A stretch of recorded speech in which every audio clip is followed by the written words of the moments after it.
अगला कमेंट है शान धींगरा जी का, जैसे आपको दिख भी रहा होगा। इनका पूछना है in XCV9 using regeneration level and applying brake manually are same और auto regeneration level uses any different braking mechanism. देखिए इसमें मैं आपको एक चीज़ बताना चाहूँगा बेसिकली, और इससे रिलेटेड मैं थोड़ा सा आपको एक्सप्लेन करना चाहूँगा। जो आपकी ऑटो ब्रेकिंग होती है रीजनरेशन के केस में, वो आपके नॉर्मल ब्रेक्स अप्लाई नहीं होते हैं उस केस में, उसका एक कंसेप्ट डिफरेंट होता है। और जब आप मैनुअली लगाते हैं तो वो तो नॉर्मल होता है, जैसे कि आप लगाते हैं ब्रेक्स। दोनों ही केस में अब जो गाड़ियाँ आ रही हैं लेटेस्ट, वो रीजनरेशन करती हैं।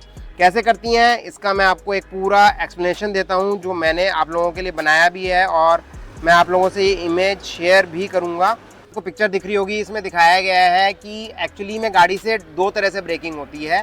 बेसिकली जो मॉडर्न ईवीज़ हैं में ब्रेकिंग सिस्टम इज़ ब्लेंडेड, मतलब कि जब आप ब्रेक पेडल प्रेस करते हैं तो कार का कंप्यूटर जो है रीजनरेटिव ब्रेकिंग से जो बेसिकली एनर्जी बनती है, एक एनर्जी बनती है जब आप ब्रेक लगाते हैं, उसको एनर्जी को कन्वर्ट करता है और बैटरी में स्टोर कर देता है।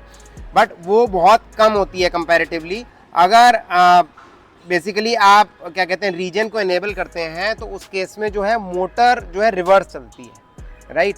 जब आप एक्सेलरेशन को डी एक्सेलरेट करते हैं तो लेवल ऑफ रीजन के हिसाब से वो रिवर्स चलने लगती है आगे चलने का बजाय, जिससे वो धीरे धीरे गाड़ी को स्लो करती है। तो उस रिवर्स चलने के अंदर जो एनर्जी जनरेट होती है उसको भी वो स्टोर करता है बैटरी में जा करके। तो ये दोनों अलग अलग प्रोसेस हैं। ब्रेकिंग में जो हीट जनरेट हो रही है ब्रेक शू के रगड़ने से, उससे जो एनर्जी है उसको भी कन्वर्ट करते हैं इलेक्ट्रिक एनर्जी में, जो काइनेटिक एनर्जी है, और यहाँ पे भी जो काइनेटिक एनर्जी है उसको भी डायरेक्टली जो है बैटरी में स्टोर किया जाता है कन्वर्ट करके। तो दोनों केस अलग अलग हैं। अगर आप रीजन लेवल को ऑफ भी कर देते हैं तो भी ब्रेकिंग से आपको रीजन मिलेगा। आप ट्राई करके देखिएगा, तब भी रीजन बढ़ेगा, राइट, और रीजन ऑफ करने के बाद भी।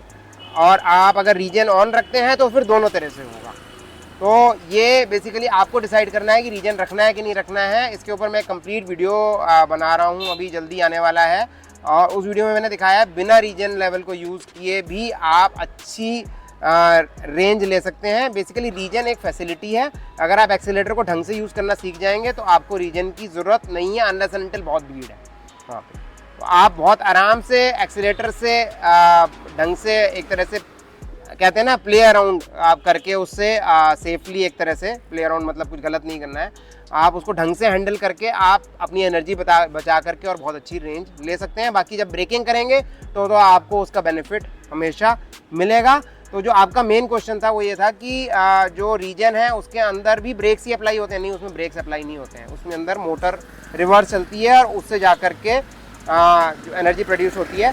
पुराने ईवी का जो लॉजिक था वो खाली एक्सेलरेटर रिलीज का रीजन होता था, बट जो लेटेस्ट लॉजिक है उसमें ब्रेक पैडल से जो एनर्जी जनरेट होती है वो भी एनर्जी में स्टोर की जाती है। तो ये डिफरेंस है नए और पुराने कंसेप्ट में, जो आपको इमेज में भी मैंने दिखाया है।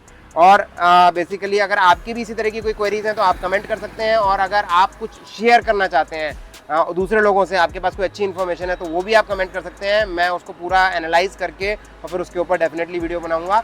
इसीलिए कहता हूँ कि आप चैनल को सब्सक्राइब कर लीजिए। सब्सक्राइब कर लेंगे तो आप ये छोटी छोटी इन्फॉर्मेशन आपके लिए हमेशा यूजफुल रहेंगी। सब्सक्राइब करना एब्सोल्युटली फ्री है। पसंद ना आया तो आप कभी भी उसको अनसब्सक्राइब कर सकते हैं।